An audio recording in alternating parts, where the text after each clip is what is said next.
fellow Aussians, I'm the Louisiana Quadling, and welcome to my channel. Today, we're going to be talking about an Oz publication that's exclusive to the International Wizard of Oz Club, the Baum Bugle. Now, before we talk about the Baum Bugle, if you are an Oz fan, like me, hit that subscribe button for more Oz content. I have new Oz videos coming out on the 15th and last day of every month. Now, what is the International Wizard of Oz Club, might you ask? The Oz Club is a non-profit educational organization that was founded in 1957 by a 13-year-old boy. Early members of the club were primarily book enthusiasts, but today, the Oz Club encompasses all things Oz. Now, to get the Baum Bugle, you have to be a member of the International Wizard of Oz Club.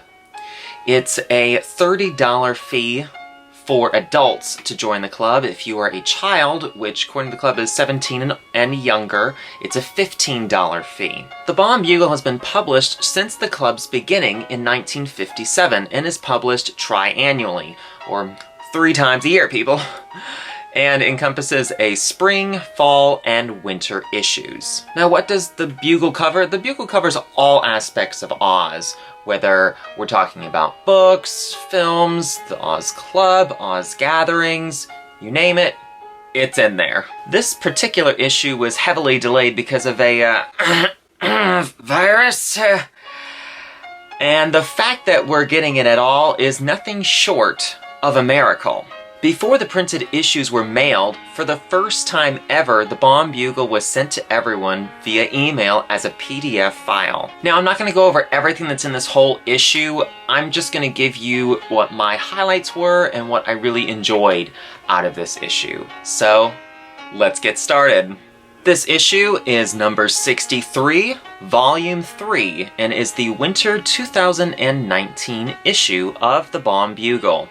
The cover artwork here was done by Michael Herring for the Del Rey edition of The Magic of Oz.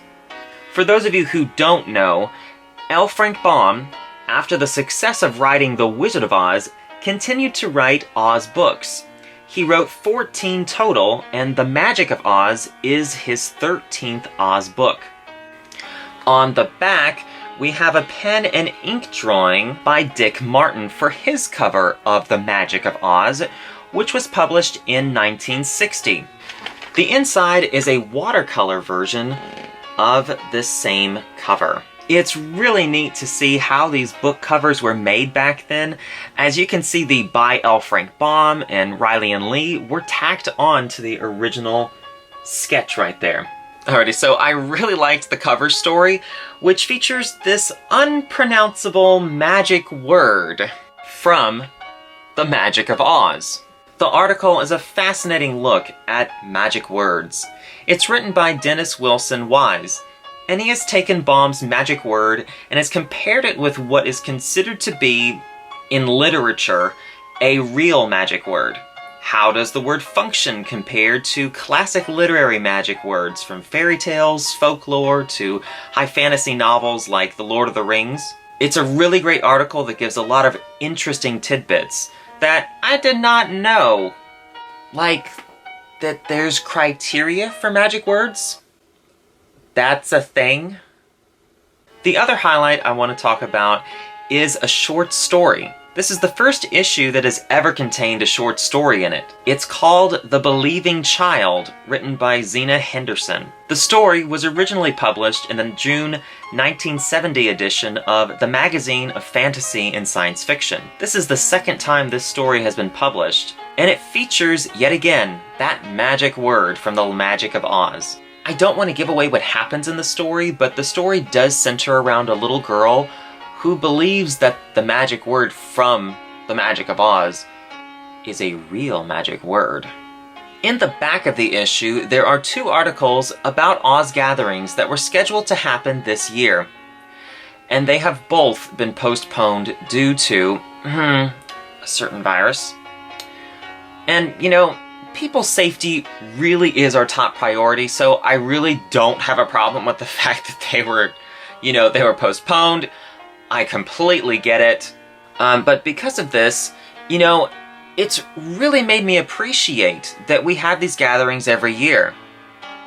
it's actually kind of weird because I had planned on not attending any Oz gatherings this year, so it's really weird that almost none of them are happening.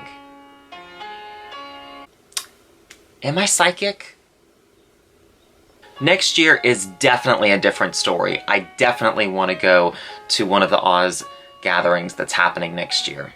So not only do you get the Baum Bugle, recently the club has been giving extras that come with the bugle, so we'll take a look at those extras now. First, we have the International Wizard of Oz Club membership renewal form. And as I said before, membership dues for adults are $30, children under 17 years old is $15.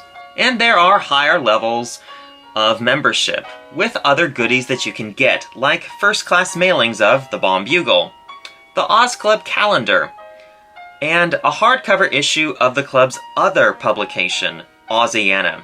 And if you live outside of the United States, there is unfortunately another fee that gets added on, and that's because of shipment for the Baum Bugle. It's more expensive to ship something to outside of the United States.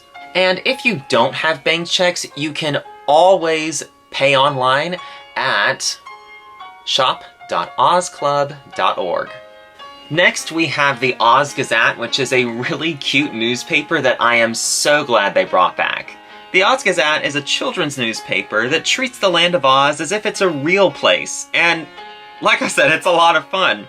So if you have kids interested in Oz that are not quite up to the reading the Baum Bugle, here's something else that is definitely available that kids can read.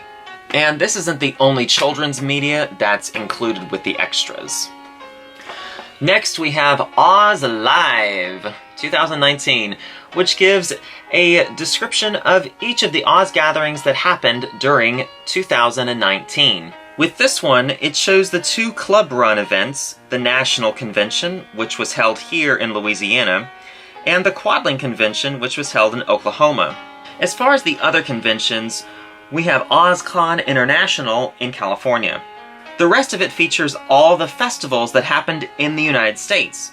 And there are a lot of them.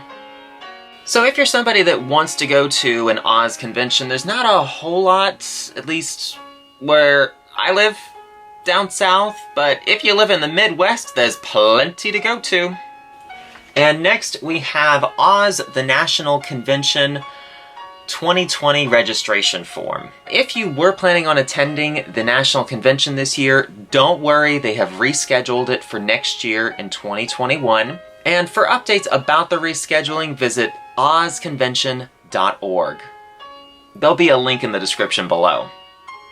And the last piece is a lot of fun. We have the continuation of the Emerald City Toy Theater.